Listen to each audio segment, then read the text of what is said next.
Hello, welcome everybody. Thanks for joining in. Welcome to yet another episode of the C-Suite Reflection Room with Eubrics.AI. So today's topic is a new era of sales coaching, where we are going to talk about how AI sales bots help management trainees onboard and perform better.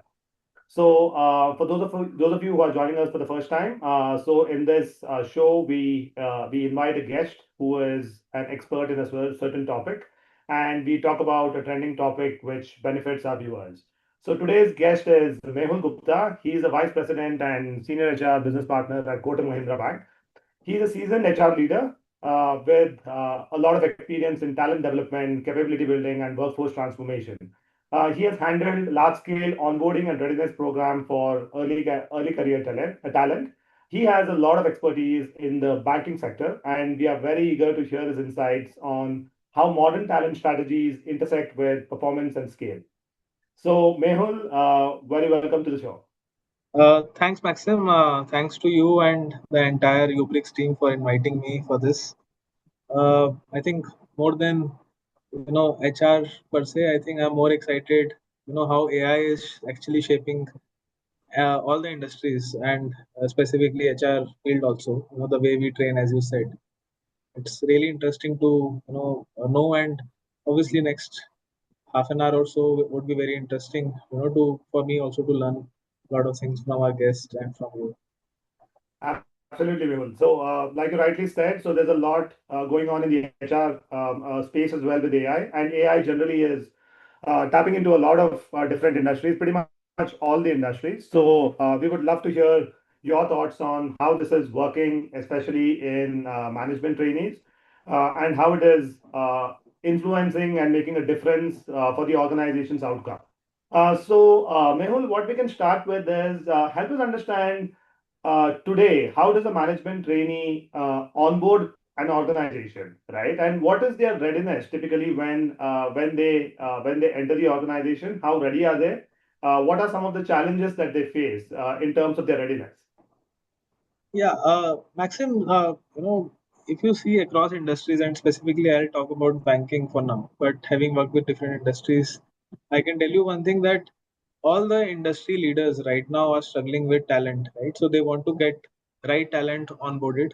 Uh, Considering the talent market is becoming very niche day by day, so they want to explore something else. So management trainees or people from top tier B schools or the across MBA or even the graduates becomes a natural choice. One thing which people keep on facing or the leaders keep on facing when they onboard these guys is that they are not fully ready in terms of takeovering the role which they can offer you, and the typical concern which comes into the mind of the leader is that whatever they have learned, though B schools still provide you a lot of simulation, lot of real time case studies, right, to go through, but then corporate life, as we all know, being MBA ourselves, that is very different.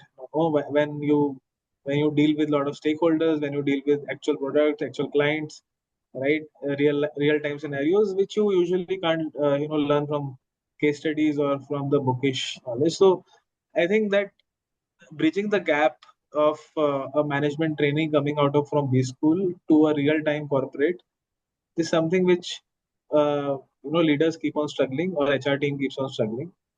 Uh, Definitely, right now, as you asked, the management training program is a typical program where we try to provide a lot of stints experience across, providing an entire experience of the entire value chain, right? So that a person learns how starting from operations to sales, right? So how my entire value chain looks like, and the idea is to give the person a real time on the job experience, so that when the person is put on the role, right, he or she is able to do the role in a much better way. But obviously that takes a lot of time.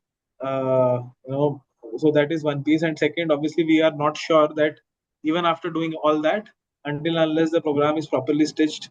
So some companies, they have a management training program which is very well known in the industries, right, across industries. Yeah. But some companies are still, they are setting up this program, and they're exploring different educational background people also, right? So you are hiring a BTech for a management cadre these days, or you're hiring a MBA for to do something else. So a lot of crisscross of education pollination is happening in the industry, and the need is that we make a person immediately ready. Right now, a typical induction program or a stint program or giving them exposure through different leadership sessions is something which is happening in the industry right.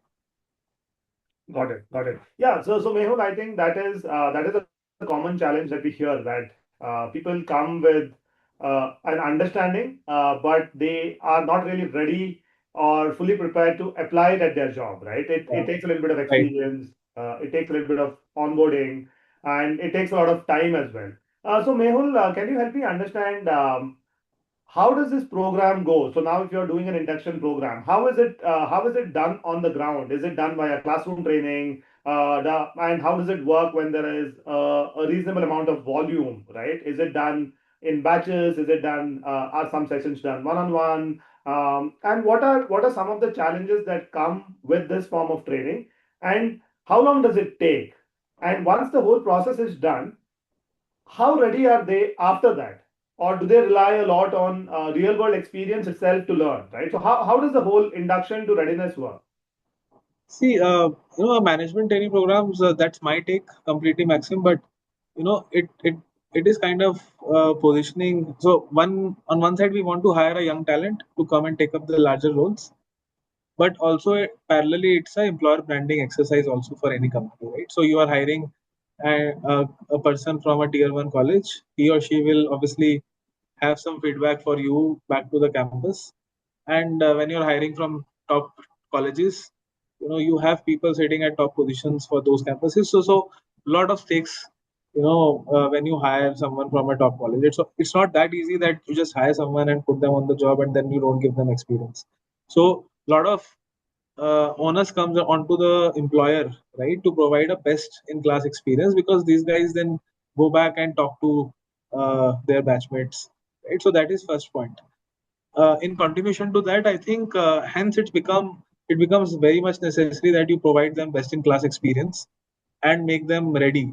So one is that you make them ready, and second, they should also feel confident that okay, fine, I can do the job in much better way, and companies investing in me, and hence the role of this entire thing around learning and development comes into picture. So right, so that they learn also, plus they have some good things to talk to their people, that okay, fine, companies investing in me so much that I feel uh, plus something as soon as my day ends in my job, right? So after every day I'm a plus kind of a person, right? So hence a typical program, right? So a cliche I would say is something like when a management trainee, a group joins us, and then they go through that classroom session where leaders will come, they will speak about their functions, right? They will ask, they will tell a lot of stories about the function. Even you will have some role plays also happening during those exercises. I think learning space has evolved a lot, right? So now one thing which is happening before AI came into picture, that we had LMS systems also running in a lot of companies, and there is LMS, there is LXP. Being in HR, we all understand all this terminology. So and you do a lot of gamifications on those LMS platforms, right? So not only in the classroom, but you then give a lot of platforms to these guys so that they can go back home and they can learn through those self-based learnings, right? And then obviously companies explore some ideas like just to ensure that people do those, right? Some gamification, they will run some contest, right? They will run some case study competition. But the whole idea is that in all this process, right?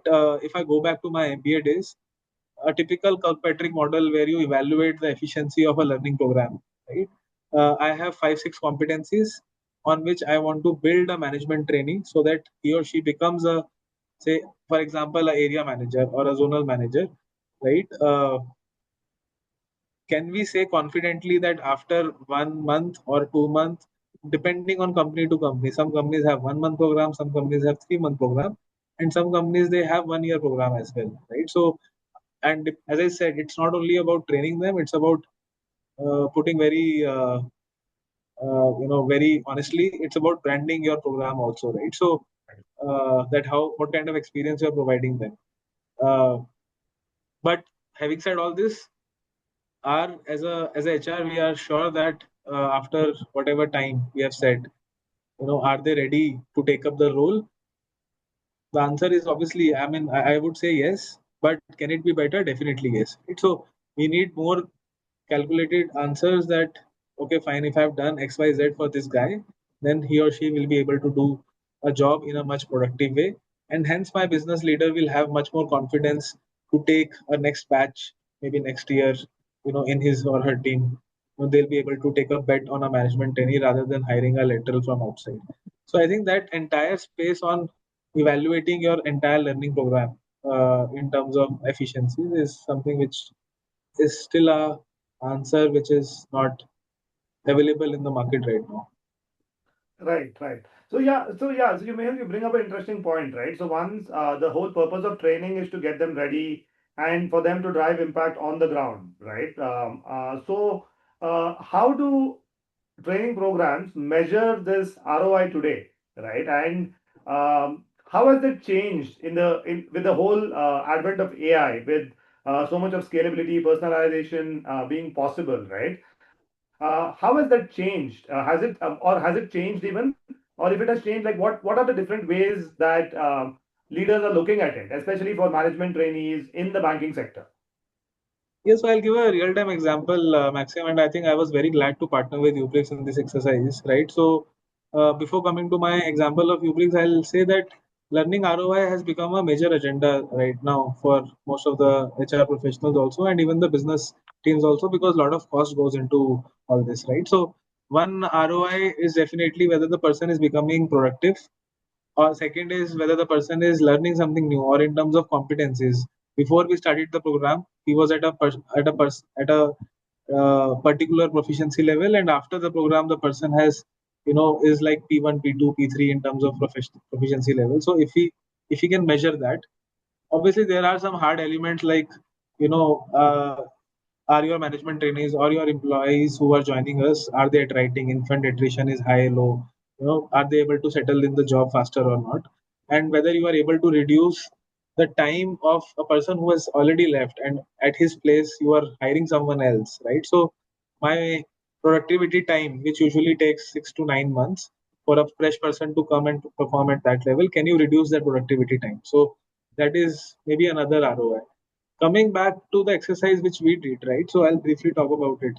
I think, as I was telling you in the previous question, that still the question around how do we measure ROI is not very much clear. With AI, I felt very amazed, rather I would use the word, that you know uh, the chatbots which you guys have created, right? So the bots which you have created, AI bots, where we train the customer, where we train the bot as a customer in a typical customer persona, and then my management trainees, they are talking to that bot as if they are interacting in a real time scenario, right? And just after the call you are getting an analysis. So the way we had given some competencies, right? So you get assessed on those competencies, and then again tomorrow you take some bot, again you get assessed on those competencies.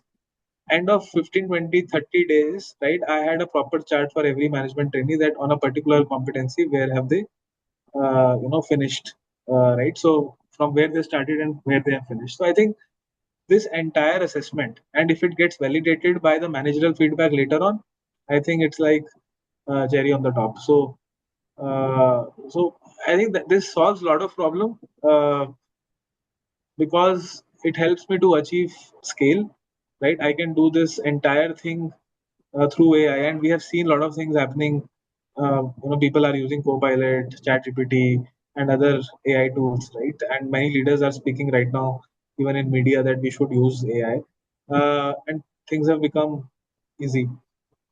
And I feel that the entire thing around scale efficiencies can be brought through this entire setup. So, which is not possible, because as you were asking me in the earlier question, that for a typical management training program, it would take a year, and long man hours will get wasted for the manager, not wasted, but I'm sure utilized, but uh, for a manager, for the peers, for buddies, for mentors, right? Whereas here you have a bot who is being trained to behave in a particular environment, and then obviously you just take those tests, just take those assessments, I keep on comparing, this entire exercise with, the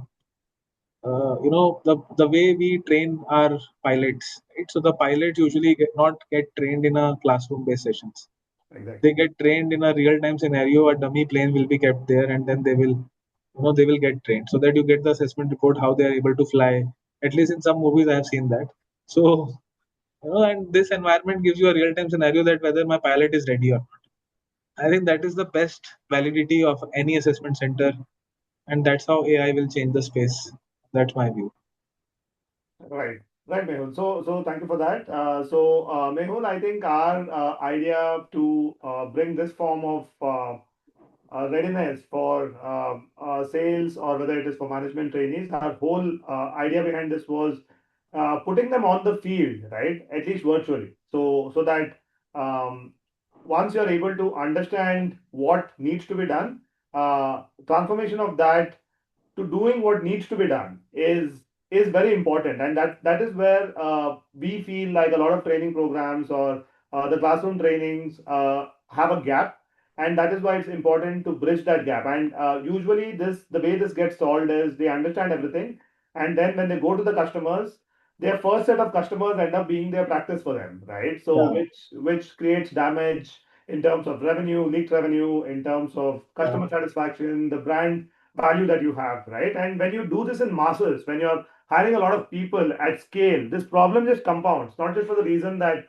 one of the reasons is that training just becomes non-scalable, because if you have to do role plays, right? If a yeah, manager or any trainer has to do role plays, it it just becomes non-feasible after a certain point, right? It's right, just too many right. hours that it takes, and it's just not possible. And the second is that when you have so many people going out on the field, and normally this space has a slightly higher attrition as well, which means that you're hiring a lot of people, depending, of course, on the company, on the industry, and other aspects. So when people are coming and leaving, every time you send a new set of people out there, you're sending a face of your company, right? So it is Yeah, important that they hold your company at a very high standard. So yeah. that is why we provide these bots which can give you that safe play, right? A place where you can experiment. You have that privilege of making mistakes, not being worried, and getting ready, right? So that's exactly what we try to do. And Mhm. yeah, I think Maxim, one more thing, just taking a clue from your point. Somewhere I feel that right now the world is changing. Like I was just reflecting myself that I don't know last time when I went to ATM, right? So Yeah, I just want everything on the go.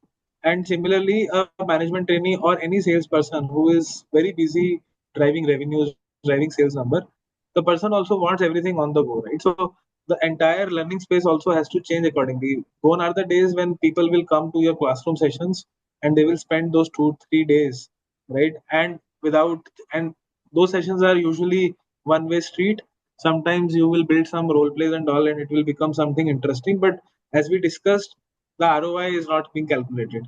This entire AI piece, right, and these bots and coming up with this entire thing, gives you a lot of freedom to attempt or to learn on the go, right? I'm sitting at my home, I just want to practice something, I'll go and learn, right?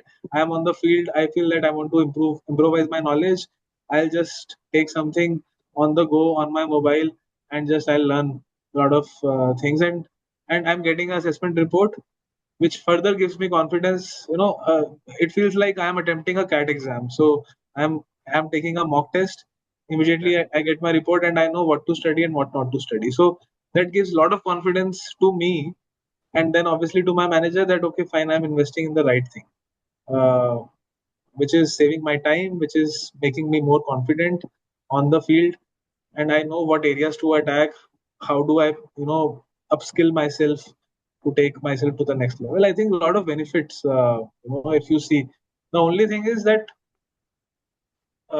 Maxim, which I would like to ask, in fact, to you is that AI, since you're a technical expert, right? So still, matching the real time customer uh, becomes pretty difficult, right? So the conversation might go anywhere, right?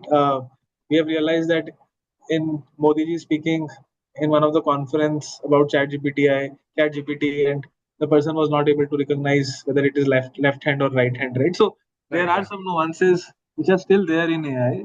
So how do you plan to correct that, right? So because this will, I'm sure this will get corrected. That is the least of the problem, I believe, in the technical world. But how do you see that happening? Because we also experience that. In the, exactly copy pasting the real time scenario is very difficult. Right. Yeah. Right. Yeah. So Mehul, I think so that's a, common challenge that all AI systems face, and I would try to answer this from our perspective when we are trying to train sales force, right, in terms of being able to have better speed to productivity and impact on revenue. So what we are trying to do is we are trying to help them prepare, right, for uncertainty, right? So we what our sales bot help them do is that help them understand that every conversation is different, and what are the different aspects of sales that you need to understand while you're talking to a customer, right? So if you consider objection handling for that matter, so our bots will throw different objections, and when you go to real life, probably customers will throw some other objections which are not come up in the sales bot conversations, right? Mm. But what is important here is that the point of this role plays is not to help them understand or memorize the right response to every objection that comes.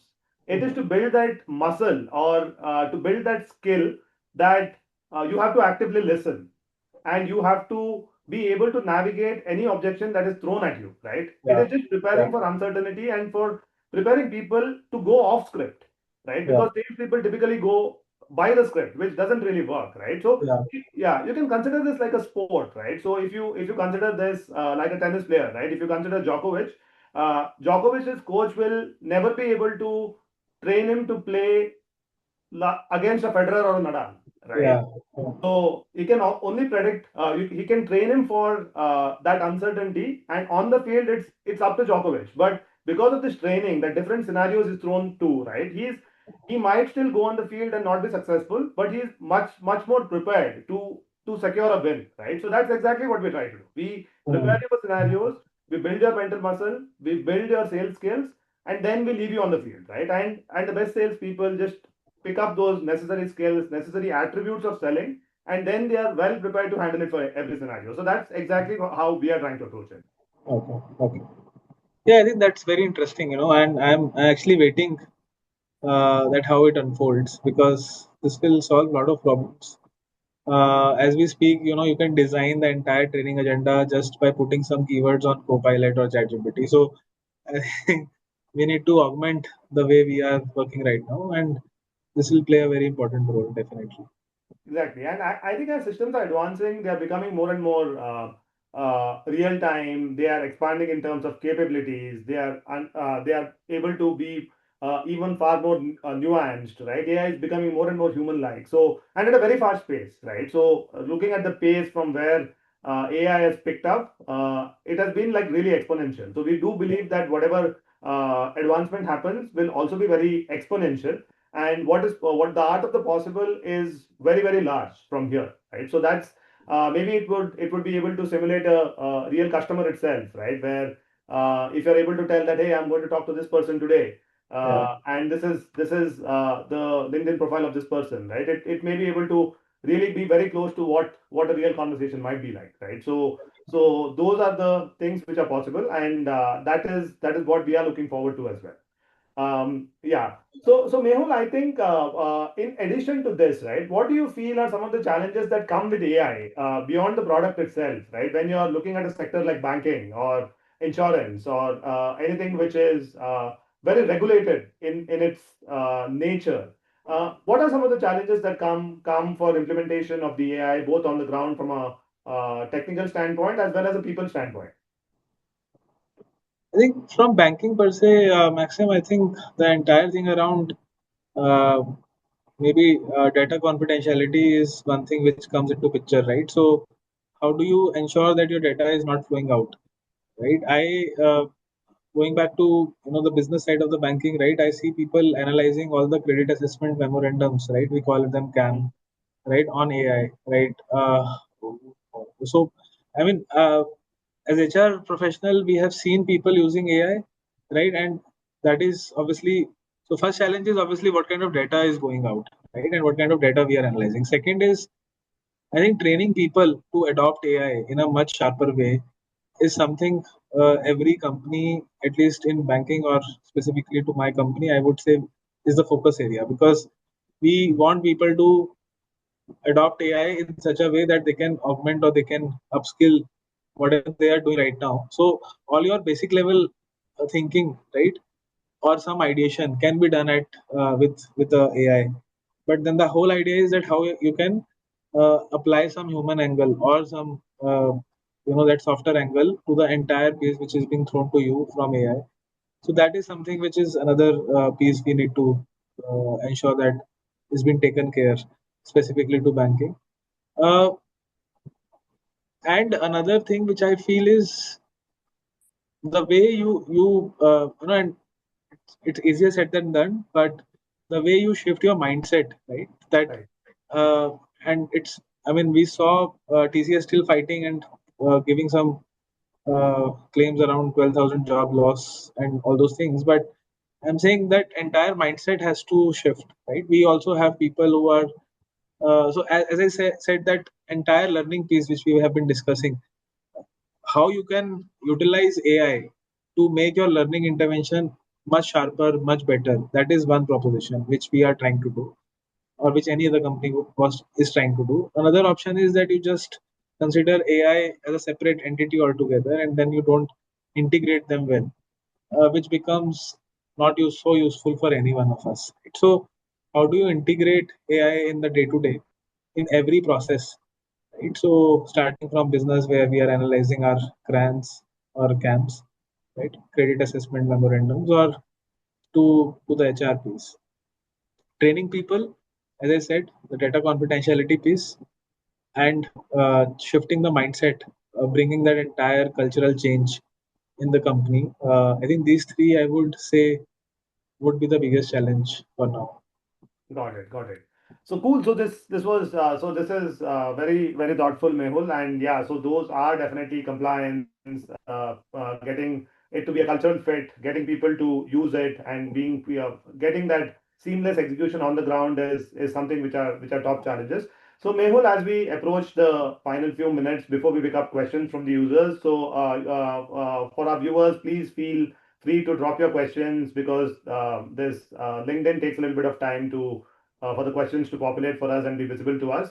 Mehul, what I wanted to understand is as we are progressing towards the future, right?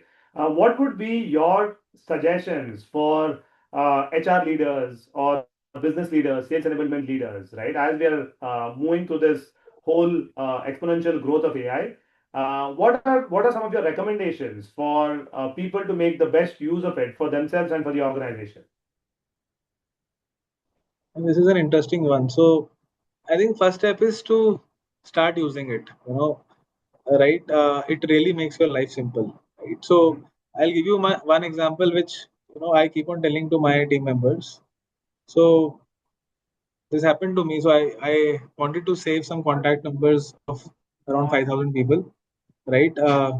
And the way I was struggling that how do I save around 2,000, 1,500 numbers, phone numbers in my phone, right? So it's just as simple as that. That I click the photograph all those numbers. I put an instruction to ChatGPT saying that please create a CSV file for all these 100 odd numbers for me in a particular format, and not even say in 1 minute. 1 minute is very, I mean, large, but I'm saying not even more than 15 seconds. It created the entire CSV file for me of 1,000 contacts, and at a single click I could save all those 1,000 contacts in my phone, which would have taken me like a month or so to save all those numbers. I'm just giving this example so that that recommendation from my side is, I've been using ChatGPT, or now some tools at my workplace also, which helps to adopt AI, right? Because that makes my life simple. Copilot is one of them, right? So a lot of tools have come. Eubrics, the entire AI space, as I said, is damn interesting, right? Uh, so first is start using it. Second, don't restrict yourself that whether this can be done through AI or not. I think the first step is, you are stuck, go and ask, AI, right? I think they have all the answers. Obviously, you'll have to apply mind. Uh, but as far as my experience is concerned, I think you should try each and everything if it can be solved from AI or not. Right? So usually we have this mind constraint. We spoke about mindset. I think this mind constraint that whether AI will be able to solve this thing for me or not. Right. And third is, I think, if you are looking for implementing something at scale with a lot of efficiencies, right? Your job becomes damn easy because obviously you are talking to something which is more automated. A lot of data can be calculated in a jiffy, so your life becomes very simple. So I think these three things would be my recommendation. So just go all out, try each and everything without any constraints as a first step, but obviously keep your creative mind and your right and left brain aligned so that you keep on thinking. I mean, that should not go all out. But yeah, that is my recommendation. Perfect, Mehul. So this was really useful. I think those are some great thoughts. I think first step definitely begins with kicking off, right? Once you start, then slowly things pick up momentum. So I hope our viewers also take some cues from it and see how they can implement in their own organization. So thanks a lot, Mehul. So we will now jump into the questions. This was very insightful, very useful. Thank you for sharing your insights. So we'll pick up a few questions here, which I'm seeing as comments. Um, so the first question has been partially answered. So I'll pick up the second one, which is, can AI bots support long-term growth beyond initial onboarding, such as continuous skill development or performance coaching? Like, do you feel like AI can do this for continuous improvement? Yeah, I think so. So what we call as it's not about only identifying where are you lacking right now. So that is obviously the assessment piece. Obviously, you can do, but I think continuous learning through different modules, right? And how do you skill gap? How do you do the skill gapping of a particular individual, and then do some interventions accordingly? Because I have seen some tools like Eubrics or other tools also, right? If you are lagging somewhere, and then it will throw a lot of modules to you. It will keep on giving you nudges, right? So that you know what to read, what not to read. How do I react to certain meetings, certain instances which I'm facing challenge.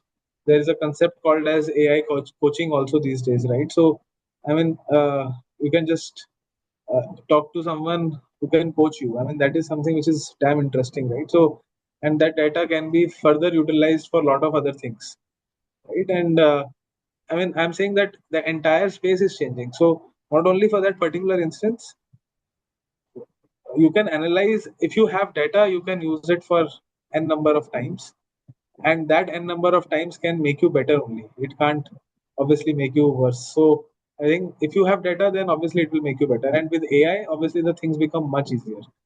uh, that is a view which I have, very definitely. Awesome. Perfect. So this is good. Mehul, I'm going to combine the next two questions. So there are questions about how. Okay, so let me rephrase this. So what do you feel are some of the critical skills that management trainees need today, and how does AI reinforce it? And how close is the AI bot experience to being a real world job experience? Right? Does it help them solve real challenges? So the gaps that they have versus what the sales bots help them achieve, right? Do you think how well do you think there's an intersection? Yeah, I think the skills, if I talk about behavioral, because functional skills will matter from role to role, so let's not go there. But I think behavioral skills, how are you managing your stakeholders, right? So, which your campus program doesn't teach you, right? Your stakeholders, your peer groups, your customers, this entire space around managing the stakeholders is a very, very important and a immediate need. So that is first. And second is the entire piece around learning agility, right? So it's important to learn, but my mentors used to tell me that you should learn how to learn, right? So this this entire concept of learn, you should know how to learn, right? uh, is very difficult in these times, as we were discussing, because the people don't have time, right? They don't have time to go through lengthy articles. They want everything in crisp. We see a lot of apps coming which will give you 2-minute news stories, right? So everything is becoming very concise. People don't have time. So then AI obviously comes into picture, and for management trainees, I think it becomes even more sharper because they are somewhat tech savvy. We are living in a Gen Z kind of a generation, so they want something on the go, and hence it becomes even more necessary for us to evolve that way, right? To make their life easy so that they can bridge their gaps, and they don't have patience, right? So Gen Z population, they don't have patience. They have been groomed in such a way that they want everything as of yesterday, whether it is learning or it is career growth or it is their passion to do something, results, impact, everything they want, like as of yesterday. So obviously then learning has to be evolved like that. You can't do typical uh, 5-day induction program. It won't work, right? Exactly. So yeah, so that way I think it bridges the gap. So stakeholder management, your zeal to learn, right? And then obviously the execution skills. How do you perform your job, right? If you will be able to perform your job only if you have a very strong hold on the content, right? If you don't understand the content or the functional know-how, then you'll not be able to achieve or execute well. And this, all these three things can be combined or can be, know uh, made in a very impactful way if AI or if the learning programs are designed in such a way. Absolutely, yeah. So Mehul, that is spot on, right? And when in today's world where the attention span of people is generally getting shorter, so it's very important that what you learn and how you learn, and that practice of deliberate learning, which leads to an Yeah. impact, is super important, right? So that's exactly what AI and also we are also trying to achieve, so that in the shortest period of time, just by taking a 15, 20, 30 minute practice call, you're able to get that real experience, which theory would probably take you a whole day to achieve, right? Yes. Experience teaches you a lot more than what articles and theory can. So that's a shift that I think is very, very important. And I think, Maxim, just to add, sorry, I'll just take 1 minute of, because on that point, right? There is a definitely a gap between, say, you provide even if say 5-day learning, right, and then you directly put a person on the job, but you want to put a person in a test environment, right, Correct. before you are putting a person on the job. That test environment is there's a huge gap right now, right? So we spoke about 1 year program or a 1 month program, and straight away you're putting a person on the job. There is no test environment given to. We do have probation periods, we do have cooling periods, but that is still a pressure on the person that I have to perform because I'm being compared with my peers. Are we giving any environment to a person who is coming straight out of campus with Correct. lot of hopes that something will transpire for me in this company, right? So are we giving that environment or not? So I think this entire thing around 15-20 minute experience with multiple bots gives you that experience, right? And you become more confident. Exactly. So Mehul, so that is one of the most common feedback that has come, right? The strongest change that happens is when they are talking to customers, they are way more confident, right? So there are people who tell us that, hey, when we are talking to our first few customers, just to make us more comfortable, right? We think that we are talking to AI, right? So it Right. just eases our nerves, and anyway, they are far more confident, so it makes it a lot more easier for them. So Yeah. yeah. Yeah, so now, so I'll take one last question, Mehul. So this is about how has AI reshaped the role of managers and trainers in the onboarding and capability building exercise overall? Yeah, I think uh, the first part would be that a lot of data is available to you on the go, right? For managers also, for trainers also, right? After your trainings are done or your sessions are done, right, you have the entire analysis on the go, and then you can later on do some interventions for that, which earlier was not there, right? So the data is available to you for the people who have been trained, right? Like for example, if you, even if you talk about say our LMS or LXP modules, right? So there are systems where you have all the skill mapped, and a person can take an assessment and how the person has done on that particular assessment. that data flows to the manager also, to the employee also, and then they can take actions around that. So data is available. I think that has made the life very simple for a manager and for the trainer to take or to further develop the person on the next level. I think that is one thing. And second is, I think we have spoken about it, but still I'll reiterate, uh, is building the confidence of the learner as well, right? So with AI coming into space, I think the confidence level of the individual will also go up, because earlier, if you see, right, we used to operate only at a reaction level, where in a Kirkpatrick model, where we used to give a person training, and we used to just give a five questions about the feedback of the training, Yeah. right? And then now we are saying learning, which is the second level of Kirkpatrick, where we are seeing actually if the person has learned something or not, right? Third level is whether the person is behaving on the job or not, right? And fourth level is whether the person is performing results or not. So I think with AI, there are chances of achieving the fourth level as well, which was not possible in earlier setups, right? We used to somewhere get stuck at level 1 or level 2 in terms of ROI of the training. With AI coming in, I think level 4 is much easier to achieve, and we have done that in our experiment or in our exercise which we did at Kotak. So I think that helps, right? So if you achieve fourth level, a lot of things then become easier for you, for business, for managers, for trainers, for the company business head, right, to give budgets for the learning and development of an individual. So I think a lot of things become easy for you.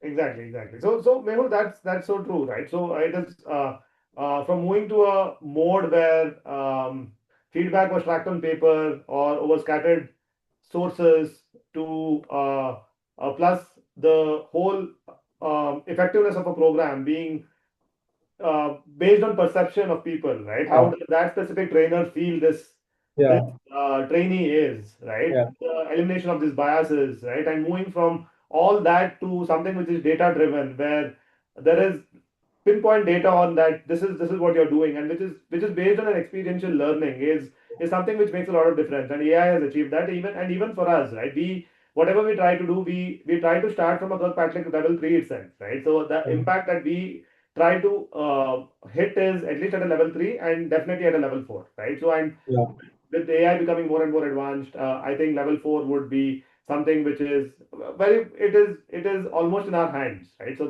exactly. that's where we feel it is. So I think this is a big shift, and these inputs, Mehul, your insights on the sector, how HR leaders should look at this, what is the change that is happening, was truly insightful. So thanks a lot for coming on the show. Thanks for taking the time. It was really nice talking to you. Pleasure is all mine, Maxim. Thanks to you. Thanks to the entire team, Nikita, the Eubrics team. I think you guys are doing an amazing job. I really feel that this entire space which you have got into, right, the HR space of providing this entire sales bots or even the OD module which you guys have. I think uh, this is the need of the hour, and it's definitely something which will change the way we look, the way we interpret or way we understand our processes, systems, everything. So it will change a lot of things, and I think you're doing a fabulous job. Thank you so much for inviting me. I think I really love talking to you. Thanks, Maxim. Thanks to the entire team. Thanks, Mehul, and thanks everybody for joining. We are Eubrics.AI, and we look forward to a future powered by even more powerful AI. So thank you very much. You all have a good night. Have a good day. Thank you. Thanks.